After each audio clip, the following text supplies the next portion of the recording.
जैसे कि मैंने एक द्विघात समीकरण लिखी 3x² 3x² plus 8x plus 5 बराबर 0। ये एक मैंने वर्ग समीकरण लिखी 3x² plus 8x plus 5 is equal to 0। अब मुझे गुणनखंड विधि से इसके हल ज्ञात करना है। तो पहले तो मुझे पता लगाना है कि इस वर्ग समीकरण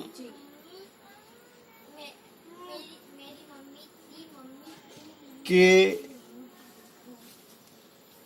मूल मतलब इसका कोई हल है भी या नहीं। तो इसकी तुलना मैं मानक समीकरण से करता हूं। इसकी तुलना इस मानक वर्ग समीकरण से करता हूं तो a बराबर कितना हो गया? a बराबर 3, b बराबर 8 और c बराबर 5। और c बराबर कितना हो गया आपका? c बराबर 5। ठीक है ना। अब यहाँ पर d फॉर डिक्रिमिनेंट विविक्त कर b² माइनस 4ac और b is 8 minus 4a, a 3 है और c 5 है। ठीक है ना। तो क्या देखता हूं मैं? 8 का वर्ग है ना, ये 8 का वर्ग है। तो 8 8 64, 4 3 12, 12 5 60। तो कितना आया? 4, जो कि ग्रेटर देन 0। 8 8 64, 8 8 64 और 4 3 12 और 12 5 60। तो 64 में 60 गया तो 4 4, जो कि 0 से बड़ा है। तो डिक्रिमिनेंट का मान कितना आया? विविक्त कर का मान कितना आया? 4।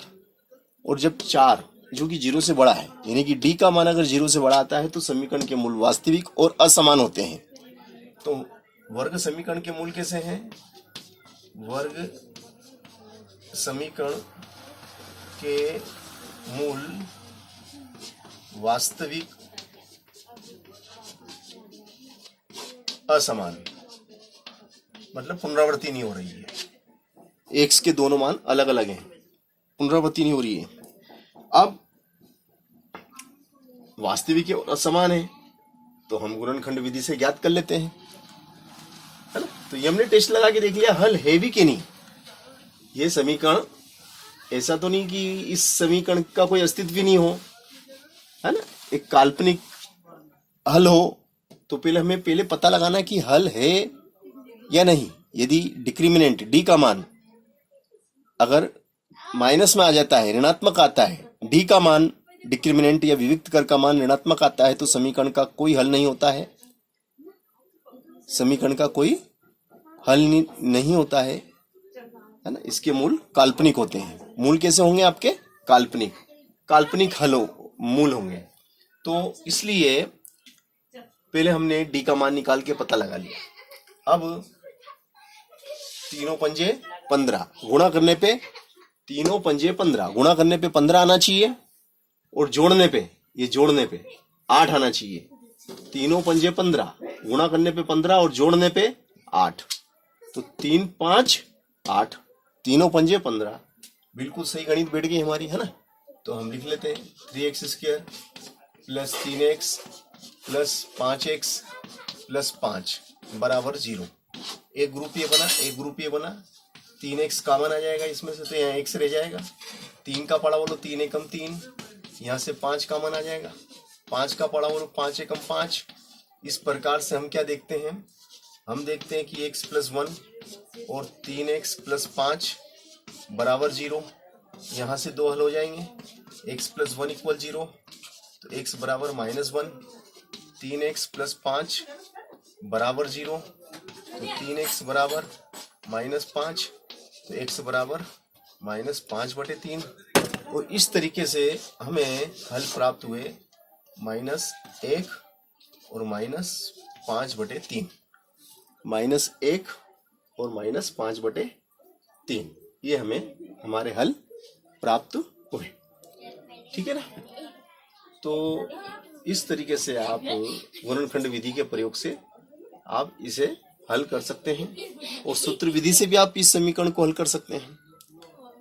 सूत्र विधि से आप हल करेंगे तब भी यही मान आना है। तो सूत्र विधि से भी देख लेते हैं अपन हल करके, क्या दिक्कत है। इसी सवाल को हम सूत्र विधि से हल करेंगे।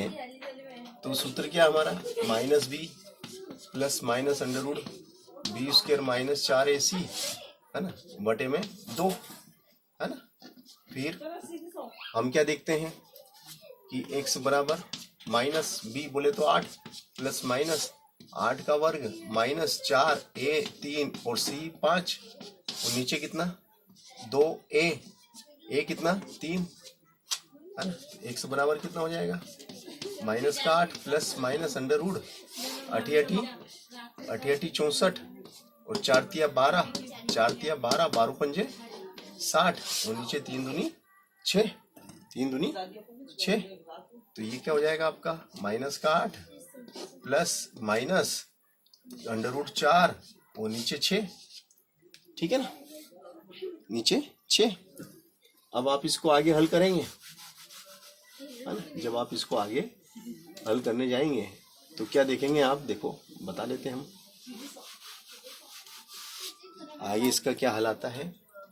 x बराबर माइनस के 8 है ना, और प्लस माइनस रूट 4 का मान 2 नीचे 6, एक बार प्लस ले लेंगे और एक बार प्लस लेने पर है ना, प्लस लेने पर और माइनस लेने पर।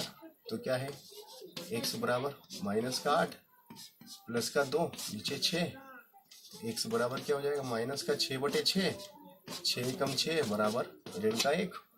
और यहाँ पर x बराबर माइनस का 8 माइनस का 2 बटे 6, x बराबर माइनस का 10 बटे 6, 2 तिया 6 2 पंजे 10, x बराबर कितना आ गया माइनस का 5 बटे 3। तो इस तरीके से आपके सामने ही मैंने सूत्र विधि से भी इस सवाल को हल करके दिखा दिया आपको। सूत्र विधि से भी हमने हल किया, वही हमारा उत्तर आया -1 और -5 बटे 3। तो गुणनखंड विधि से और सूत्र विधि से हमने दोनों ही विधि का उपयोग करके इस सवाल को हल किया। पहले तो हमने पता लगाया कि भाई इसके मूल वास्तविक और असमान है या नहीं, तो विविक्त कर की मदद ली हमने, विविक्त कर ज्ञात करा, उससे फिर हम डिसीजन हमने लिया कि नहीं इसके तो हल हैं। तो आप हमारे चैनल को सपोर्ट करना चाहते हैं तो प्लीज़ लाइक एंड सब्सक्राइब कीजिए।